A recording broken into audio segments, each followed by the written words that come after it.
All right, so we talked a lot about your composing abilities and also your writing and directing abilities. Um, how do those two? How do you shoot images and write images for the audio? Is there a special process, or is it something conscious?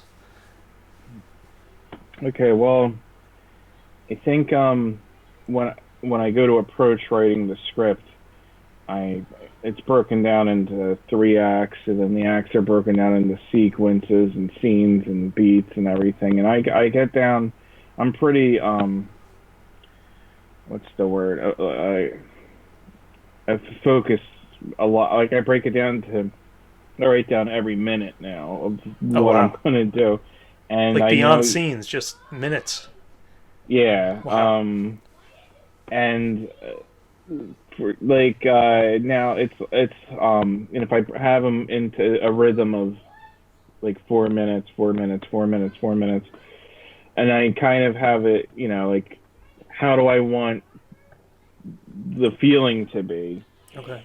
Do I want to, like with Run, I want to start out fast, a little bit confusing, and then get crazy and calm down, a lot like an orchestra, I guess. And then so when I have the story all mapped out like that, then it's kind of like it almost transitions perfectly into what the music's going to be. Then it's just like like we can introduce like the motif, like hint at it in the beginning, and then we know that we're building up to this part right here that's supposed to be a draw dropper at like 5 minutes, like and that's where you can like hit it and then have it return like later or however you want to do it. But yeah, so long story short, I map out when the script's mapped out. I don't know, I don't know, it's just it you can see it as a score already, Okay. if that makes sense. Right. You're breaking it down so instead of just saying, um, you know, story wise this is happening, you can kind of hear it as well. Yeah, because the music I think is supposed to tell the story too. Sure. And then yeah, so you don't, I guess you don't always want to parallel it. Maybe you can even have it go off sometimes because the music's supposed to ask a question and then answer itself, and then you can. I mean, excuse me. I think sometimes the music can act like its own subtext, so you can have the actors on the screen showing and not telling, and you can have the music also like um expand on an idea. Like if someone's having like an intense thought, then you can have them just give a look, and you can have the music, and almost like the audience kind of knows what's going on with the music because the music's telling them. It's a nice way to get a little more internal and for the audience to connect with the character versus, having some weird exposition that a character wouldn't normally say. Exactly, Yeah. yeah. Okay. Nice. I'm a big fan of music, but for me, it's usually a little more of an afterthought. In most cases, sometimes I'll have a sequence planned. Okay, the Rocky montage. There's going to be music over this. Um, but for the most part, I find it's kind of a cool thing to discover later. Hmm. It's just a different way of working, Yeah. but it always contributes to the story. And sometimes I always like to let everything have its like shining moment. Not like Hmm. specifically this has to happen here, but if there's a spot sometimes where it just feels like, oh man, we need a lot of music here because this is intense.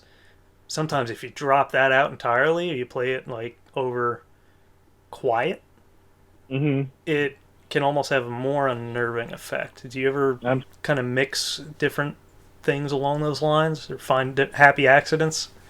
Yeah, yeah. Sometimes, yeah, like it is an accident. Sometimes, a lot of times when I'm going over a scene, whether I'm in writing or post, or I look at it and then I'm like, how can I make this better?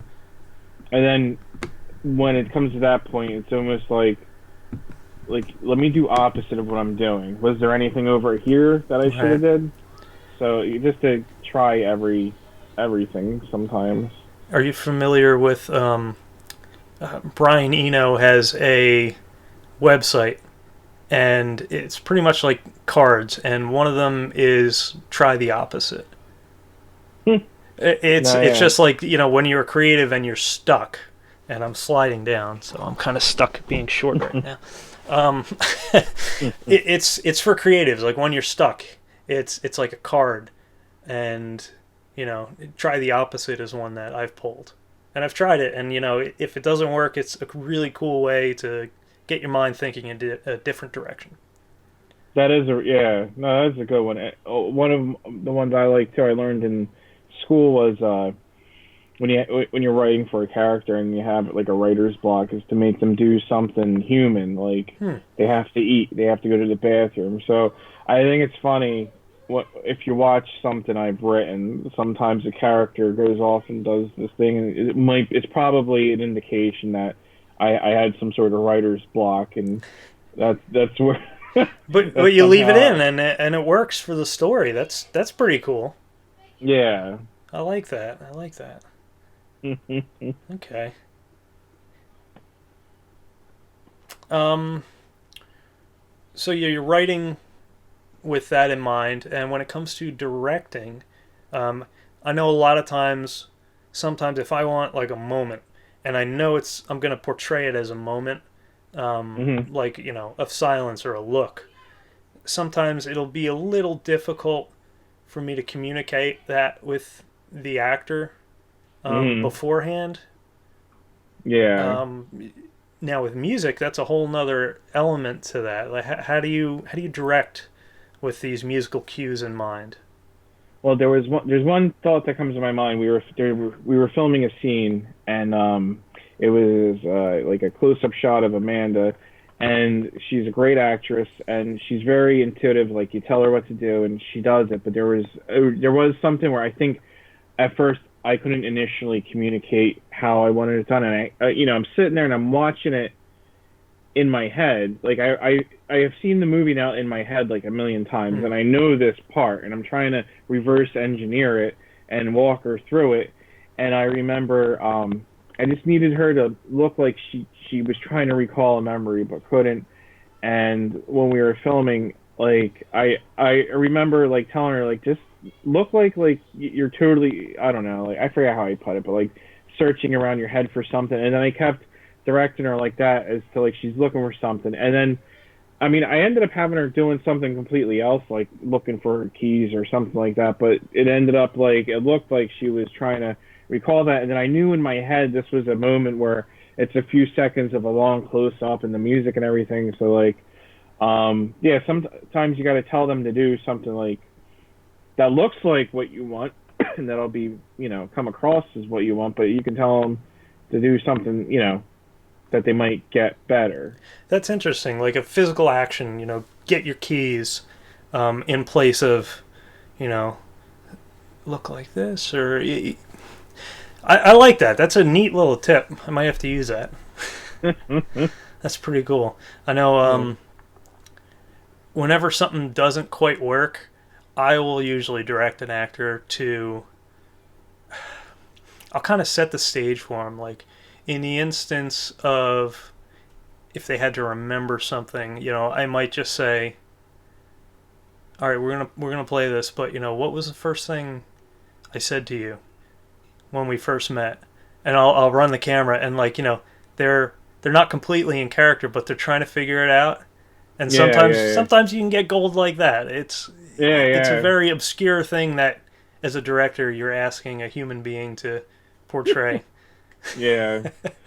There's some scenes that are in the movie that it was just us getting ready to film the scene, and like there's one scene where Amanda's sitting on the sink, and yeah, it's just like I just got a shot of her sitting there waiting for us, and she had this like look on, like, come on, Yeah, low it just went reality. perfect. Yeah, yeah. Oh, that's great. That's excellent. Well, thanks so much, Alan. Alan, do you have a production company name or someplace where we can see your work? Sure. The production company is Ultra Entertainment Media Productions. You could check that on the Facebook. You could just Google it or whatever. I think we have a website that's not up yet. But as far as looking at stuff I already have, you can just look me up on YouTube. I got stuff on there for right now. Okay. Search Allan Sconza Jr. Yeah. Okay. Cool. And I'll put links to those in the description. Thanks a lot, Alan. Really appreciate your time. It was a great chat. All right. Thank you. Thank you. It was great.